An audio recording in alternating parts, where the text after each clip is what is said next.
So if you struggle with serving because there's too many steps, I would recommend you trying the abbreviated serve.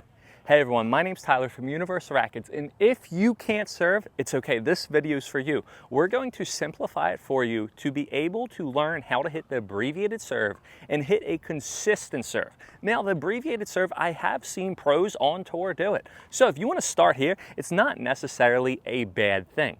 There's just less moving parts. Think about it. For a normal serve, you're going to start here, you're going to bring it back, and then you're going to hit. You will have more momentum, but if you struggle with your timing, with your consistency, with all the steps, all you're going to do is you're going to start right here instead of starting down here. Notice, step number 1 is here, step number 2 is here, step number 3 is here, contact is 4, then follow through is 5. Now, instead of starting in step number 1, you're going to just start in step number 3. So you're going to start with your racket up. Now, how do I know my racket is in the proper position? Tyler, is this good? Is this good? Where should I be? I want you to think that your elbow's back. So you're elbowing someone. And then the next thing, if you are in the proper position, you'll be able to hit the strings on the top of your head. Once again, so in order to know that I'm in the proper position, my elbow should be back kind of in more of a 120-degree angle, and then I can hit the strings on the top of my head. If I'm like this, that's not the proper position. Why? Because look, can I hit the strings on top of my head? No, I can't. If I'm like this, am I in the proper position? No, I can't hit the racket strings on my head. So again, if you want to start, a great way to start is you could start with the strings on your head and then pick it up. This is the proper position. Again, make sure you can bounce the strings on the top of your head.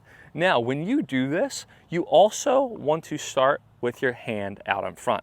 Normally, you would be here. Now what you're going to do is you're going to hit the strings over your head. We already got that. Now you're going to start with your ball in your arm out in front. So it's going to kind of look like this, okay? So again, strings on top of the head. Then I release. Here we are. I'm ready. Then my palm is out in front with the ball. Now I'm going to toss and I'm going to hit. I got to go higher. Here we are. So I'm here, strings on top of my head. I'm going to toss and I'm going to go up. So I'm going to be here, toss, and I'm going to go up. I'm going to be here, toss, and I'm going to go up. A great way to get synchronized and make it as simple as possible and as smooth as possible is you're going to tell yourself toss and hit, or 1 and 2, okay? Here we are. So I'm going to start here, toss and hit, or 1 and 2. You need to get your timing with the ball and your racket. So if you can tell yourself out loud 1 and 2 or toss and hit, it's going to make it so much easier for your muscle memory to register that timing, and you're going to be so much better off. Now, if that still doesn't work, what you're going to do is instead of toss and hit, you're going to toss and tap. You're going to toss and tap. If you still struggle with timing, that's okay. We're going to teach you how to do it. All you're going to do is you're going to start in your toss and tap, but then you're going to add a third step and then follow through. So instead of just going 1 and 2, you're going to go 1, 2. You go freeze, your strings are going to be facing the box, and then you're going to follow through. Once again, instead of just going 1 and 2, you're going to go 1 and 2 and 3, buckle my shoe. So to simplify it even more, start here, toss, freeze at contact, and then follow through. Then once you get that, then you can go to your second by just tossing and following through. And then eventually maybe you'll be able to have that full motion and put it all together.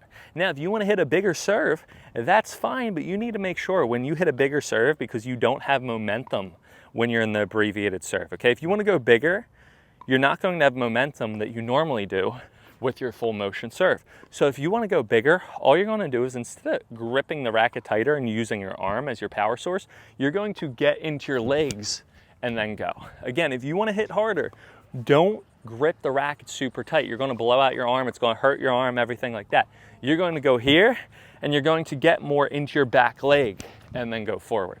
You need to realize all the power comes from your legs in your serve and your momentum. The power doesn't come from the arm. And I caution every single person trying the abbreviated serve because you're not going to have momentum as power. So you're going to try to compensate with your arm and shoulder, and then it's going to hurt you. And then I'm going to be receiving a letter in the mail for your medical bills of you hurting your shoulder because I taught you the abbreviated serve. So this is why I'm telling you to what? To get into your legs. Don't use your arm. Don't use your shoulder. So go be here. If I want to hit a bigger serve, watch what I'm going to do. I'm going to get into my legs when I hit. Ooh, that was nice. Here we go. Let's go one more. I'm going to get in my legs while I hit. Okay, that was a little bit low, but that's okay. So do this, give it a try. This is the abbreviated serve. See if it works for you. If this doesn't work for you, make sure you click the link in my description, and I have a whole video on how to serve step by step by step. If you completely can't serve, this is the video for you. Free YouTube video, click the link in my description. I'm gonna put it right here first thing if I don't forget.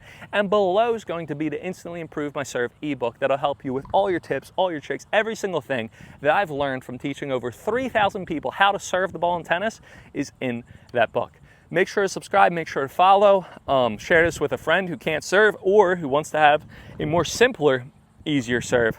And have a good one. Happy hitting. Remember, the more simple that we keep our tennis game, the less you think about actually doing the motion, and the better you can play. The less stress and the more simple you can make your tennis game, it's going to make you so much better off when you hit the courts. See you guys next time.